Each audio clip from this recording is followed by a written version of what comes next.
Assalamualaikum warahmatullahi wabarakatuh. Terima kasih kepada pemilik kebun durian ini sudah mengasih contoh cara nanam di tempat yang rendah. Sahabat Sukri Montong Bawor Banyumas, dimanapun Anda berada, kami mengajak menonton sampai selesai agar berhasil cara merawat tanaman yang Anda punya. Tinggi busuk seperti yang Anda tonton, 65 cm, lebar 1 meter. Tujuan untuk mengantisipasi pada saat musim hujan, akar pohon durian tidak kerendam air. Kebun durian ini milik Bapak Haji Umar, alamat Desa Kertayasa, Kecamatan Bobotsari, Purbalingga, Jawa Tengah. Umur tanam 7 bulan. Pada saat tanam bibit tinggi 1 meter 20 cm terbang. Cara perawatan sama dengan di dataran tinggi maupun rendah 3 bulan. Pasca tanam 3 sendok makan NPK biru, ditaburkan pada permukaan busut jarak 4 jengkal dari batang pohon. Lanjut menonton beralih. Cara pruning yang benar tidak menghambat proses perkembangan pohon durian usia muda. Cara tanam yang sederhana, satu musangking ini menghasilkan yang sangat luar biasa.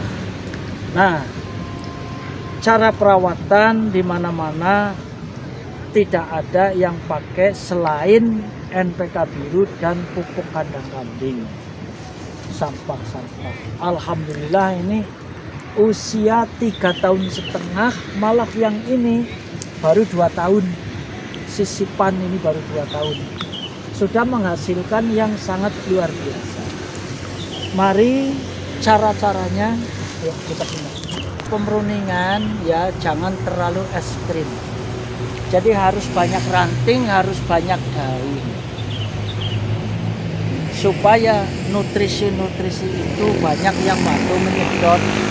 Kalau nanti rantingnya terlalu kurus, terlalu banyak dibuang, itu mengakibatkan fatal. Makanya mari untuk pemula-pemula, cara membuang ranting jangan asal bras-bers yang tidak tahu tujuannya. Nih contohnya, ayo kita pindah ke atas, diseprit dulu. Mari ditonton cara-caranya. Harus banyak ranting supaya pohon durian itu nanti tidak rusak.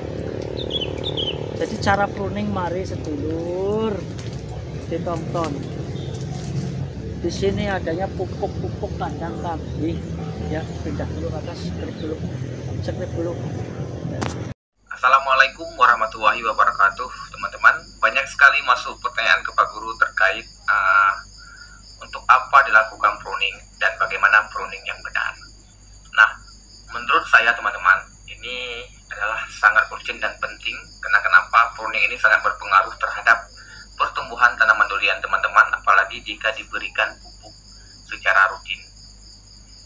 Saya banyak sekali memperhatikan pruning-pruning yang selama ini berseliweran di beranda Facebook saya, teman-teman. Ada pruning yang memang sangat-sangat ekstrim, teman-teman. Dan ini tentu tidak saya rekomendasi dan saya tidak sependapat dengan pruning ekstrim tersebut.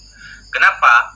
Karena pada dasarnya adalah daun durian itu memiliki cukup banyak manfaat, teman-teman. Yang dimana salah satunya adalah dia untuk penyerapan cahaya matahari. Dengan daun dia bisa mencerna istilahnya cahaya matahari. Kemudian ini memberikan energi tersendiri bagi tanaman kita. Ini yang pertama. Kemudian yang kedua adalah bagaimana penyerapan karbon dioksida. Ini juga dilakukan melalui daun. Ini maka penting sekali diperhatikan pada saat pruning. Jangan sampai pruningnya mengurangkan dahan-dahan kecil yang memang itu bagus, tapi jangan berlebihan. Maka banyak sekali pekebun durian senior menyarankan lakukan pruning secara bertahap teman-teman, seperti itu. Nah, kemudian yang ketiga, manfaat daun durian ini juga untuk penyerapan air. Ya, jadi istilahnya ada pembuluh silem, ya, silem, yang dimana itu menjadi penyerapan air dari rongga-rongga yang ada pada daun durian ini. Contoh misalnya pada saat turun hujan, ya itu kan kandungan nitrogennya tinggi. Jadi penyerapannya itu dilakukan juga melalui daun durian. Nah, yang keempat yang paling penting adalah ini sebagai bentuk fotosintesis juga bagi tanaman durian kita. Karena kenapa saya sampaikan seperti itu? Melalui daun lah, ya, cahaya matahari, karbon dioksidan, dan kemudian air bereaksi menghasilkan glukosa dan gula atau oksigen. Ya, ini yang dicerna oleh daun durian. Jadi bisa bayangkan kalau tanaman durian teman-teman itu daunnya sudah sangat minim, bagaimana mungkin pertumbuhannya itu akan maksimal, teman-teman. Nah, maka saya sarankan pruning itu bukan hanya gaya-gayaan, bukan hanya suhu-suhuan. Pruning itu ada tahapnya, teman-teman. Tidak perlu dipaksakan. Pruning itu lakukan bertahap saja. Pengurangan tunas air cabang-cabang itu dilakukan bertahap, ya. Jangan langsung sekaligus tiba-tiba tinggal cabangnya aja, tinggal daunnya dikit di ujung. Ini sangat berbahaya, teman-teman. Memang iya benar, percabangan akan menjadi cepat membesar, tetapi ada efek sampingnya. Ketika tanaman durian kita tidak dalam kondisi yang sehat, maka dia akan sangat rentan untuk mati dan layu atau bahkan mati tanaman durian kita. Jadi ini perlu diperhatikan, ya, jangan sampai melakukan pruning secara sadis, ya, kemudian tidak sesuai dengan SOP, maka ini akan sangat fatal bagi tanaman durian teman-teman semuanya. Semoga bermanfaat, teman-teman, ya. Kalau mungkin ada penjelasan Pak Guru yang kurang lengkap, mohon dimaafkan, karena pada dasarnya Pak Guru juga sedang belajar, ya, belajar dan terus belajar. Semoga suatu saat bisa bisa mendapatkan SOP yang benar dalam berkebun durian. Terima kasih banyak teman-teman semuanya telah support Pak Guru hingga 63.000 followers, ya. Sukses selalu untuk kita semua. Wassalamualaikum warahmatullahi wabarakatuh. Assalamualaikum warahmatullahi wabarakatuh. Selamat datang di channel Sukri Montong Bawor, petani dan penjual bibit. Alamat Desa Alas Malang, Kecamatan Kemeranjen, Kabupaten Banyumas, Jawa Tengah. Seperti biasa, Kang Sukri menawarkan bibit yang jenis bawor ketinggian 1,70 meter. Kalau saja bibit ini, ya, kalau saja bibit ini ngipas atau ranting sebelah, bisa juga ketinggian sudah 2 meter. Lantaran ranting yang terbagi-bagi 4 penjuru, makanya bibit durian ini sulit untuk tinggi. Bahkan nanti kalau sudah tertanam, ya, sudah dewasa, nanti ada contohnya. Seperti yang di atas itu contohnya, yang di video. Jadi tidak tinggi.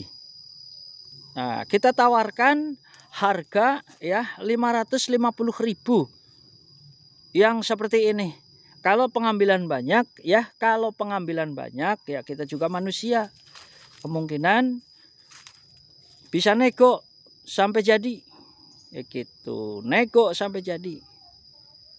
Nah, ya memang kalau panjenengan mau tanam yang seperti ini 100 pohon umpamanya, ya tentunya kan keberatan. Tapi kita ada yang 1 meteran seperti ini barangnya, maksudnya rindang sama-sama bonsai. Nah, kita nawarin bibit juga bukan asal-asalan. Ya, namanya barang yang bawa rupa, bawa harga, harga bawa rupa. Begitu lur, ya. Ada juga yang 100.000, yang 50.000 juga ada, yang 150.000 ada. Seperti ini, ya, maksud kami yang seperti ini kan kadang-kadang ada yang nyari untuk di halaman rumah, paling banyak 10 atau 5 pohon. Banyak yang seperti ini. Monggo. Akeh lur. Monggo, monggo, banyak, monggo.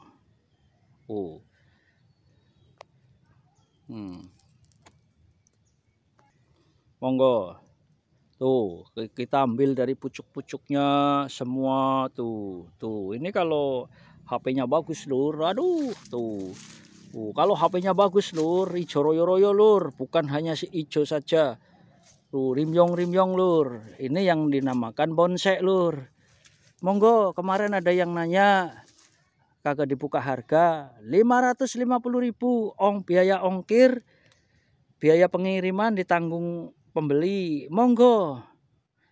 Silakan. Stok di sini banyak lah. Mau butuh berapa saja banyak ya. Monggo. Monggo. Banyak. Silakan monggo. Tuh duri hitam tuh. Monggo. Nah, ini juga duri hitam. 1,70 m. Monggo. Duri hitam. Nih, yang ini duri hitam. Ini bawor. Monggo. 550.000. Silakan. Kalau tidak rindang, hanya sebelah ranting, bisa 2 meter ini lur. Monggo, lebih yung, monggo niku. Tuh, rimbyong tuh, monggo. Monggo. Super tembaga 2 meteran itu. Banyak super tembaga, monggo. Super tembaga 2 meteran. Nah, yang seperti ini harganya 175.000. Ongkos pengiriman ditanggung pembeli. Ini bawor, ya, bawor, monggo. 175.000 ongkos pengiriman ditanggung pembeli, monggo. 175 ongkos pengiriman ditanggung pembeli masing-masing. Ini musangking lur. Tuh, 350.000 ongkos pengiriman ditanggung pembeli, barangnya monggo. Jos dan gandos. Monggo. Woleh, lur. Tuh, silakan monggo. Monggo. Barang tuh.